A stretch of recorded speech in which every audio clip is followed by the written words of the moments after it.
She wasn't born into royalty, just an orphan raised in exile. Yet she was chosen not by chance, positioned by divine purpose, hidden behind palace walls. Her name was Esther. And this isn't just the story of a queen. It's the story of how God saved an entire nation through the most unlikely of heroes.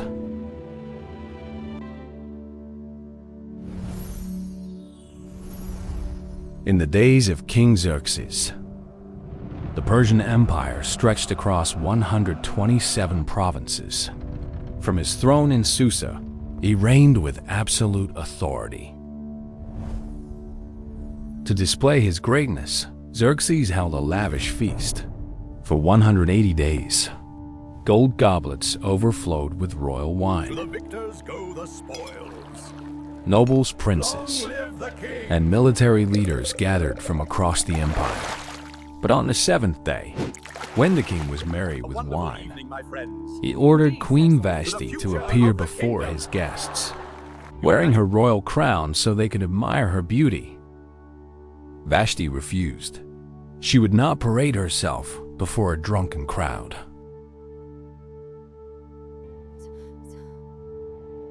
The king's pride was wounded. His own queen had publicly defied him. In his rage, Xerxes banished Vashti from the throne forever.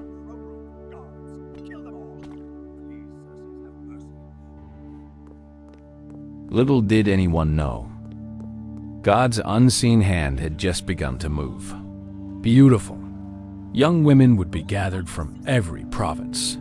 Among those brought to the palace was a young Jewish orphan named Hadassah, known by her Persian name Esther. She had been raised by her cousin Mordecai, a faithful Jew living in Susa. He had taught her to trust in God and to keep her Jewish identity hidden.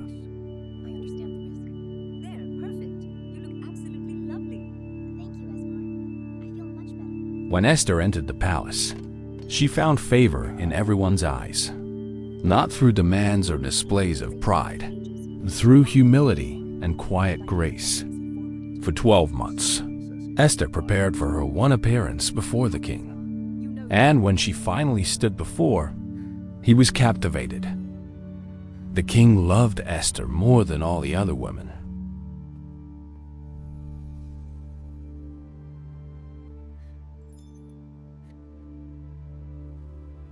He placed the royal crown upon her head, making her queen of the Persian Empire. A banquet was held in her honor.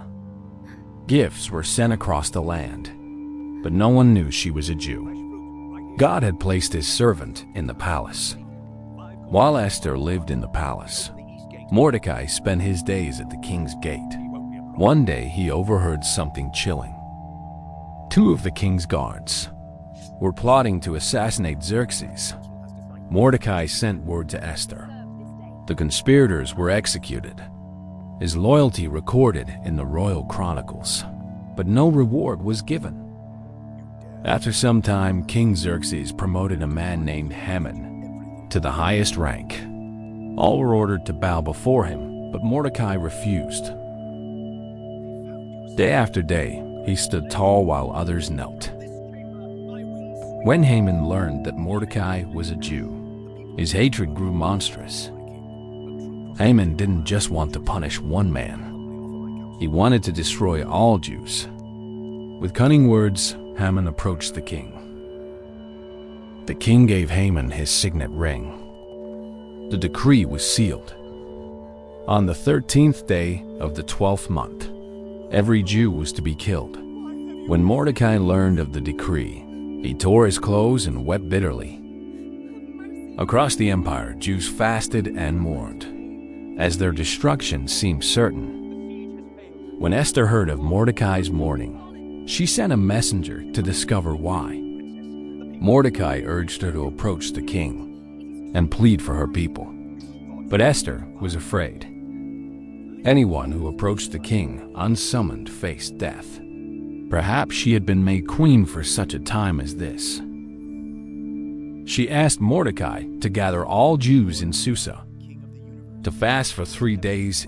If she perished, she perished. On the third day, dressed in her royal robes, Esther walked to the inner court.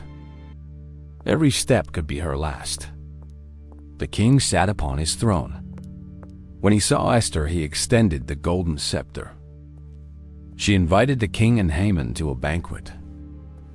Only then would she share her request.